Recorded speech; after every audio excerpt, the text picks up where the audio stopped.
There's a $600 trillion market lurking beneath the surface of global finance that almost nobody understands, but it nearly obliterated the entire global economy back in 2008.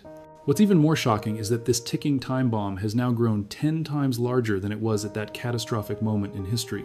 Back in 2003, legendary investor Warren Buffett issued a stark warning that would prove prophetic. He called derivatives financial weapons of mass destruction. He wasn't exaggerating or being dramatic for effect, he was absolutely right. These instruments triggered the spectacular collapse of Lehman Brothers, forced the massive government bailout of insurance giant American International Group, and pushed the entire global banking system right to the edge of total oblivion. The world's response after that near-death experience wasn't to eliminate these dangerous instruments or even reduce their prevalence. Incredibly, the solution was to make them exponentially bigger and more complex. Today, the derivatives market stands at a staggering $600 trillion that's 6 times larger than the combined gross domestic product of every country on Earth. When this financial weapon of mass destruction finally detonates, and make no mistake, it will detonate, there simply won't be enough money in the entire world to execute a meaningful bailout. The numbers don't work anymore. The scale has become too massive for any government or coalition of governments to contain. Today, we're going to methodically break down exactly why the next financial crisis will be catastrophically worse than 2008. What specific triggers are already in motion right now, and most importantly, the concrete actions you absolutely need to take to protect yourself and your family before it's too late. Understanding derivatives. The double-edged sword. To truly understand why derivatives represent such an existential danger to the financial system, we need to start with the fundamentals. A derivative is a financial contract whose value is derived from an underlying asset. That underlying asset can be virtually anything you can imagine. Individual stocks, government or corporate bonds, physical commodities like oil or wheat, interest rates set by central banks, currency exchange rates between different countries, or even exotic things like weather patterns or the statistical likelihood of a specific company defaulting on its debt obligation. In essence, derivatives allow you to place bets on the direction or behavior of an underlying asset without actually owning that asset yourself. Think of it this way. It's like purchasing insurance on your neighbor's house burning down. You don't own the house, you have no insurable interest in it, but you collect a payout if it catches fire. The common types of derivatives include futures contracts, which obligate you to buy or sell an asset at a predetermined price on a specific future date, options, which give you the right but not the obligation to do the same, and swaps, which allow two parties to exchange cash flows or risk exposures. Now, I need to be clear here, derivatives aren't inherently evil instruments. In their most legitimate and economically beneficial form, they serve as essential tools for hedging real business risks. A wheat farmer in Kansas might use a futures contract to lock in the price of his crop months before harvest, protecting himself against the risk of prices falling and ensuring he can cover his costs and make a profit. An airline company might use derivatives to hedge against the risk of jet fuel prices spiking, allowing them to budget more effectively and keep ticket prices stable for customers. These are genuinely necessary transactions that help a modern economy function smoothly and efficiently. The catastrophic problem emerges with leverage. The derivatives market isn't dominated by farmers protecting their crops or airlines managing fuel costs. It's dominated by massive money center banks making enormous leverage speculative bets that have nothing to do with the real economy. Here's how the leverage works. The notional value of a derivatives contract represents the face value of the underlying asset being referenced. If a bank enters into a $100 million interest rate swap contract, the notional value is $100 million. However, the bank might only be required to put up $1 million in margin actual cash collateral. That creates 100-to-1 leverage. If the bet moves against them by just 1%, their entire margin is completely wiped out. If it goes wrong by 2%, the bank doesn't just lose their margin, they now owe money. Now multiply this dynamic by thousands upon thousands of complex, interconnected contracts layered on top of each other, and you have a system where even a relatively small market movement can trigger cascading institutional failures. Here's where the danger becomes truly existential.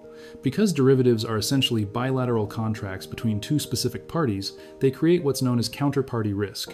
If your counterparty suddenly fails and cannot meet their obligations, your carefully constructed hedge instantly disappears, and you're suddenly exposed to massive, potentially catastrophic losses that you thought you were protected against.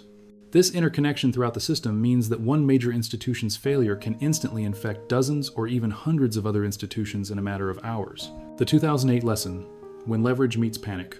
The financial crisis of 2008 didn't actually start with derivatives, it originated with reckless subprime mortgage lending to unqualified borrowers. But it was derivatives that transformed what should have been a contained housing market correction into an apocalyptic global catastrophe that nearly ended the financial system as we know it. Let's examine the infamous American International Group case and credit default swaps in detail, because it perfectly illustrates the danger. Credit default swaps were originally designed and marketed as a form of insurance against bond defaults. If you owned a corporate bond and worried the company might go bankrupt, you could buy a credit default swap to protect yourself.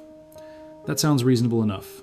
But these instruments quickly morphed into purely speculative side bets where investors who didn't even own the underlying bonds, who had zero legitimate insurable interest, could still gamble massive amounts on their potential failure. Insurance giant American International Group, one of the largest and most respected financial institutions in the world, sold roughly $500 billion worth of these credit default swaps without setting aside anything remotely close to adequate reserves to pay claims if things went wrong. They were collecting premium payments and booking them as pure profit, operating under the catastrophically flawed assumption that widespread defaults would never actually occur. When the housing market collapsed and mortgage-backed securities started failing en masse, American International Group's credit rating got downgraded by the rating agencies. This downgrade triggered contractual clauses that required the company to immediately post tens of billions of dollars in additional cash collateral within days. American International Group couldn't come up with anywhere near that amount of cash, despite being one of the world's largest companies. The United States government was forced to inject $180 billion of taxpayer money to prevent American International Group from taking down every major bank in the world that had bought credit default swaps from them. Then we have the Lehman Brothers counterparty risk catastrophe. The collapse of Lehman Brothers in September 2008 remains the largest bankruptcy in American history and serves as the perfect case study in counterparty risk. Lehman had accumulated over $35 trillion in notional derivatives contracts, roughly half the size of the entire United States economy at that time. When Lehman suddenly went bankrupt over a single weekend, every single contract they had signed instantly defaulted. A European bank might have thought it was perfectly hedged against mortgage losses because they had bought protection from Lehman, but when Lehman failed, that hedge evaporated overnight. The bank suddenly discovered they were completely exposed to losses they thought were impossible. Trust, which is the very foundation of financial markets, evaporated almost instantly. Banks became terrified to deal with each other because nobody knew who would fail next or what hidden derivatives exposures they carried. Credit markets, which are the lifeblood of the modern economy, completely froze. Companies couldn't borrow money to make payroll or purchase inventory. The entire global economy came within hours of a complete shutdown. To prevent a mere $60 trillion notional derivatives market from completely collapsing and taking civilization with it, governments and central banks across the globe had to commit roughly $29 trillion in total bailouts, guarantees, and emergency lending programs. Let that staggering number sink in for a moment. That represented roughly 40% of global gross domestic product at the time, deployed in emergency measures to save a fundamentally broken system. And that was when the derivatives market was just $60 trillion. Today it's $600 trillion. Post-2008, the failure to reform. The obvious lesson from 2008 should have been to ban the most dangerous types of derivatives entirely, or at minimum severely restrict their use and require massive capital reserves against them. But that's not remotely what happened. Wall Street's lobbying machine went into overdrive. The Dodd-Frank Wall Street Reform Act, passed in 2010 amid great fanfare, required some standardized contracts to trade through central clearinghouses rather than bilaterally between banks. This was supposed to reduce counterparty risk, but the law didn't cap the total size of the market, didn't ban the most dangerous contract types, and didn't require anywhere near adequate capital reserves. Instead, an army of Wall Street lobbyists systematically weakened every meaningful reform during the regulatory rulemaking process. The result? The derivatives market didn't shrink, it grew exponentially, surpassing $600 trillion today. That's a tenfold increase since the crisis that nearly destroyed the world. Risk concentration represents the single biggest threat to financial stability today. About 90% of all United States derivatives risk is concentrated in just 4 massive banks: JPMorgan Chase, Citigroup, Bank of America, and Goldman Sachs. These institutions have become so intertwined, so interconnected through derivatives, contracts with each other and with every other major financial institution globally, that if any one of them fails, they all fail simultaneously. The system has actually become more concentrated and more dangerous, not less, since 2008. Consider JPMorgan Chase alone as a case study. This single bank holds approximately $54 trillion in notional derivatives exposure on its books. To put that incomprehensible number in perspective, compare it to the bank's actual equity capital, the real money shareholders have invested. The derivatives risk is 180 times larger than their capital base. Think about that ratio. A movement of just half of 1% in the wrong direction would completely wipe out every dollar of shareholder equity. The banks consistently argue that most of these positions are hedged, meaning they have offsetting positions that cancel out the risk. But that's exactly, word for word, what Lehman Brothers and American International Group said right up until the moment they collapsed. When counterparties start failing in a crisis, or when markets become illiquid and you can't exit positions, those theoretical hedges evaporate like morning mist. This extreme concentration means that if even one of these four banks stumbles, the entire global financial system is at immediate risk of total failure. The clearinghouses that were supposed to solve counterparty risk after 2008 have ironically become single points of failure. If a major clearinghouse fails during a crisis because its members can't meet margin calls, it would instantly cascade through the entire global financial system faster than regulators could possibly respond. We've essentially replaced distributed risk spread across many bilateral contracts with concentrated choke points that represent systemic vulnerabilities. Current triggers: the storm gathering. The specific triggers that will ignite the next crisis aren't theoretical or distant, they're forming in plain sight right now, and they're accelerating. Interest rate volatility. Over $500 trillion in derivatives are directly tied to interest rates. The Federal Reserve raising rates from near zero to over 5% in the shortest time frame in 40 years, the fastest rate increase since Paul Volcker in the early 1980s, has created massive winners and catastrophic losers throughout the financial system. When volatility spikes beyond certain thresholds, it breaks the sophisticated risk models that banks use, models that are designed around assumptions of relatively stable, normally distributed market movements. This leads to mass margin calls across the system and forced liquidation of assets, which drives prices down further in a vicious cycle. Think about this in practical, concrete terms. A pension fund managing retirement savings for millions of teachers or government workers sells interest rate swaps, expecting rates to stay low based on a decade of near zero rates. Suddenly, they face billions in unexpected losses as rates spike. To meet massive margin calls, they're forced to sell high-quality bonds and stocks into a declining market, driving prices down further. This triggers more margin calls at other pension funds, insurance companies, and banks. This death spiral can unfold in mere hours in modern electronic markets.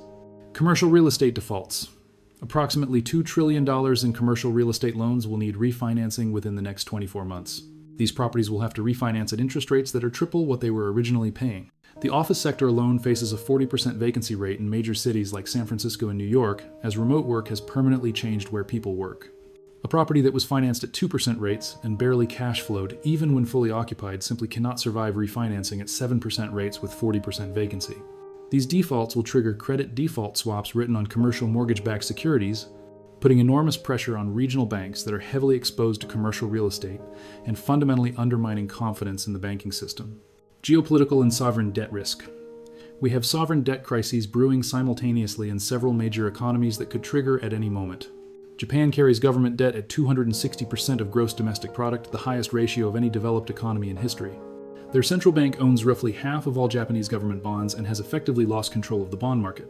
China faces a spreading real estate collapse that has already consumed several $1 trillion in value and threatens their entire banking system, which is larger than America's. A Japanese debt crisis would cause massive losses at every major bank worldwide due to deep interconnection through derivatives contracts. European banks hold enormous amounts of Japanese government bonds and have sold credit default swaps protecting against Japanese default. These aren't theoretical risks we can ignore. They're mathematical certainties given current debt trajectories and demographic challenges. Corporate debt refinancing wall. Over $5 trillion in corporate debt matures between now and 2027. Companies that borrowed money at 2 to 3% during the zero-rate environment now face refinancing at 7 to 8% or higher.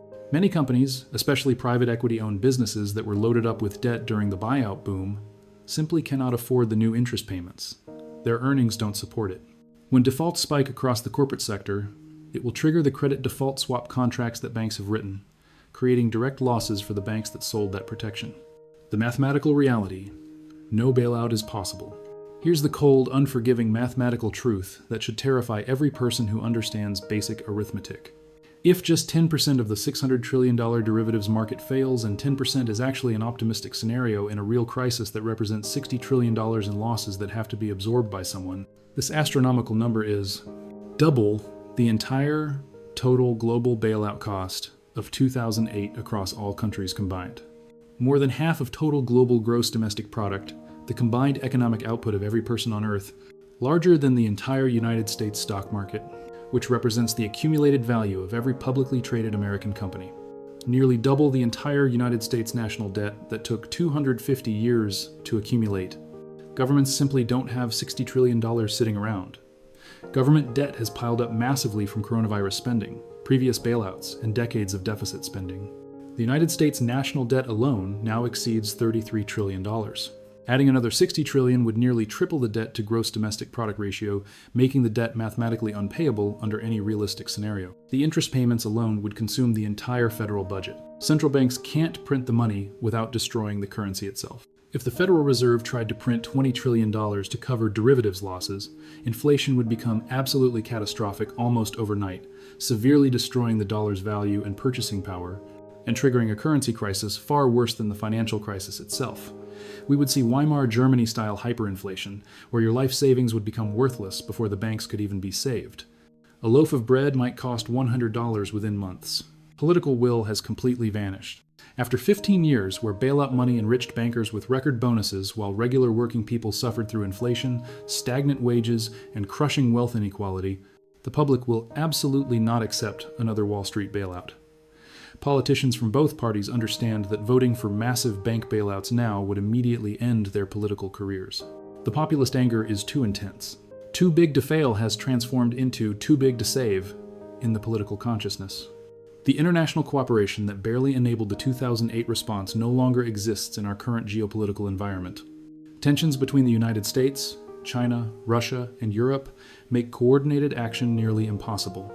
Each country would prioritize saving their own domestic banks and protecting their own citizens, leading to beggar thy neighbor, competitive devaluations, and protectionist policies that would amplify the crisis rather than contain it. The contagion mechanism, how it will actually unfold. Let me walk you through exactly how the next crisis will actually unfold in real time, because understanding the specific mechanism is absolutely crucial to protecting yourself effectively. Stage 1 begins with a trigger event. This could be a major sovereign default like Japan or Italy, a massive corporate bankruptcy, or a geopolitical shock like a war or terrorist attack. This event forces one major bank to recognize enormous derivatives, losses, and fail a margin call. They can't come up with the billions in cash required immediately. Stage 2 happens within hours in our modern electronic markets. Because derivatives are bilateral contracts between specific parties, the failed bank's counterparties suddenly discover they have worthless hedges. Risk exposures that they thought were covered explode into the open. They frantically scramble to find new hedges to replace the ones that vanished, but in a panic environment, prices become absolutely extreme. More banks fail, margin calls as losses cascade. Stage 3 occurs within days at most. Clearinghouses face unprecedented losses as their members default. They invoke their tier-up clauses buried in the contracts, effectively canceling positions. Every institution that thought they were perfectly hedged discovers they're completely naked to market movements. Panic becomes absolute. Executives realize their banks are insolvent. Stage 4 is the endgame. Banks stop lending to each other entirely because trust has evaporated. They hoard cash. Credit markets freeze globally, nobody can borrow for any purpose, companies can't make payroll because they can't access their credit lines, supply chains collapse because vendors can't get financing. The real economy grinds to a complete halt. Governments attempt emergency measures and deploy whatever resources they have, but the hole is mathematically too big to fill. You cannot print $60 trillion without destroying the currency itself. And you cannot raise $60 trillion in taxes without causing revolution. What you must do right now. The collapse is inevitable at this point, the mathematics guarantee it. The only remaining questions are when exactly and how severe. When a major bank cannot meet its derivatives, obligations, and counterparties start failing, the contagion will begin. Within hours or days at most, every major financial institution worldwide will face losses they cannot absorb. We cannot save a system we cannot even understand. Even banking regulators admit they don't fully comprehend the derivatives exposure of the largest banks. Here are the specific, concrete actions you absolutely need to take right now to protect yourself. Monitor concentration risk closely. Track the capital ratios and derivatives exposure of the big four banks, JPMorgan Chase, Citigroup, Bank of America, and Goldman Sachs. These financial metrics are public information released in quarterly earnings reports. When you see capital ratios declining or derivatives exposure increasing faster than capital, that's your early warning signal that something is breaking. Defend your assets strategically. Diversify out of pure paper assets that depend on counterparties performing their obligations. Focus instead on tangible, physical, non-counterparty risk assets like physical gold and silver that you personally control, or real estate with very low leverage that produces income. When the derivatives market implodes, anything that depends on a bank or broker or clearinghouse performing may become completely worthless overnight. Physical assets you directly control cannot be defaulted on by a failed financial institution. Keep minimal cash in banks. The Federal Deposit Insurance Corporation has roughly $120 billion in reserves to insure over $10 trillion in total deposits. In a real systemic crisis, that's only 1.2% coverage. Keep only what you absolutely need for a few months of expenses in banks. Consider holding short-term Treasury bills directly with the United States Treasury through Treasury Direct, not through a broker. They carry zero counterparty risk and are backed by the full faith and credit of the United States government, which can always print dollars to pay dollar-denominated debts. Demand policy action. Contact your senators and representatives and demand they reinstate the Glass-Steagall Act, which separated commercial banking, where regular deposits are held, from investment banking, where risky derivatives trading occurs. The repeal of Glass-Steagall in 1999 directly enabled the 2008 crisis by allowing banks to gamble with depositors' money. Reinstating it would protect regular depositors from derivatives, losses, and force investment banks to use only their own capital for risky bets. Support strong regulations requiring full public disclosure of all derivatives, positions, and banning the most dangerous types entirely. Credit default swaps where you don't own the underlying bond should be illegal. They're pure gambling that creates systemic risk without providing any economic benefit to society. The uncomfortable truth we must face. The global financial system is playing a massive game of musical chairs with $600 trillion in bets, all built on a foundation of paper-thin capital that can vanish in seconds. The big four banks have leveraged themselves 180 to 1. That means a movement of just half of 1% wipes out their capital completely. They're gambling with your deposits, with your pension funds, with your children's college savings, with the stability of the entire economy and your ability to feed your family. And here's what should truly terrify you. The executives running these banks know this. They fully understand the system is unstable. They know a crisis is coming. But they continue taking these insane risks because the incentive structure rewards short-term profits and severely punishes anyone who steps back from the risk. The chief executive officer who refuses to play the derivatives game will see their bank lose market share to more aggressive competitors and get fired by the board. The chief executive officer who plays the game aggressively gets massive bonuses, stock options, and board seats, and when it all inevitably collapses, they keep those bonuses and golden parachutes while taxpayers foot the bill or lose everything. Except this time, there is no bill large enough that we can afford to pay. The scale has become too massive for any solution. Without fundamental systemic change right now, we're simply waiting for the $600 trillion bomb to detonate. The fuse is lit and burning. The question isn't if it will explode, but when and whether you'll be adequately prepared to protect yourself and your family when it happens.